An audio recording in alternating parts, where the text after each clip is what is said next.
Warahmatullahi wabarakatuh. Baiklah, saya Fira Afrian BP 18110062 akan mempresentasikan hasil presentasi kami yang bertema PSAK 110. Baiklah, sebelumnya saya akan memperkenalkan anggota kelompok 10. Yang pertama, Feliatiri Octaviani BP 18110055 dan saya sendiri Fira Afrian BP 18110062. Baiklah, pembahasan yang pertama, akuntansi sukuk. Pernyataan standar akuntansi keuangan 110 atau akuntansi transaksi akuntansi syariah, asuransi syariah atau PSAK 110. Pertama kali dikeluarkan oleh Dewan Standar Akuntansi Syariah Ikatan Akuntansi Indonesia atau DSAS IAI pada 26 Oktober 2011. Setelah pertama kali disahkan di tahun 2011, PSAK 110 direvisi pada 24 Februari 2015, terutama terkait dengan klasifikasi investasi suku yang mengacu pada revisi atas International Financial Reporting Standard 9 atau Financial Instrument. Berbeda dengan PSAK 110 yang diterbitkan pertama kali pada tahun 2011, PSAK 110 atau revisi 2015 memberikan perubahan terkait klasifikasi suku pada laporan keuangan investor. Investasi suku kini diklasifikasikan berdasarkan model usaha dan arus kas kontraktual. Pada sisi investor, investasi suku diklasifikasikan sebagai diukur pada biaya perolehan jika A. Investasi tersebut dimiliki dalam suatu model usaha yang bertujuan utama untuk memperoleh arus kas kontraktual, dan B. Persyaratan kontraktual menentukan tanggal tertentu pembayaran pokok dan atau hasilnya. Selanjutnya, PSAK 110 mengatur pengakuan, pengukuran, penyajian dan pengungkapan transaksi suku ijarah dan suku mudharabah. Pernyataan ini diterapkan untuk entitas yang melakukan transaksi suku ijarah dan suku mudharabah, baik sebagai penerbit suku maupun investor suku.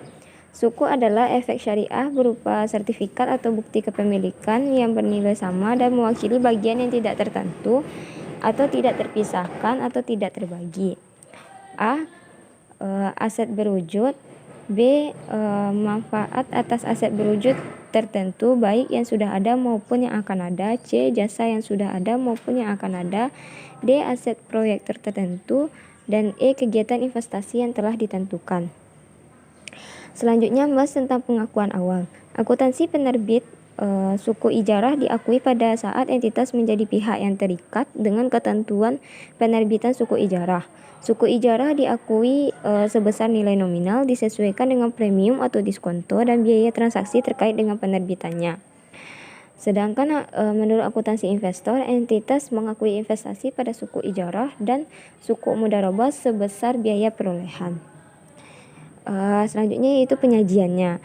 Menurut akuntansi penerbitan, suku ijarah disajikan sebagai liabilitas, sedangkan akuntansi investor penyajiannya yaitu pendapatan investasi dan beban amortisasi disajikan secara neto dalam laba rugi.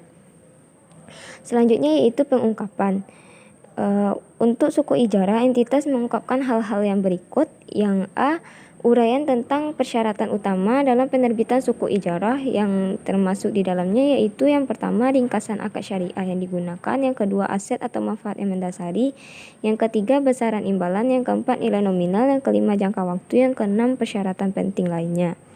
Yang B. Penjelasan mengenai aset atau manfaat yang mendasari penerbitan suku ijarah termasuk jenis dan umur ekonomi. Yang C. Lain-lain. Yang D. Klasifikasi investasi berdasarkan jumlah investasi.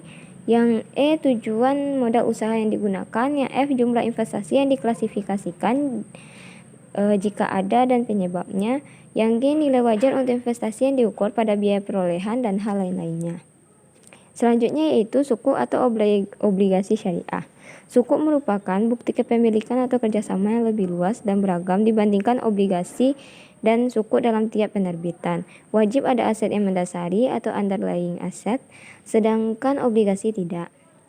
Kemudian, penerbitan suku yang diatur dalam peraturan Bapepam dan LK nomor 9A 13 menjelaskan bahwa perusahaan yang menerbitkan suku sebagai obligasi syariah harus memiliki kegiatan usaha yang sesuai dengan prinsip syariah, sehingga setiap penerbitan suku tersebut didasari dengan akad syariah yang menyertainya.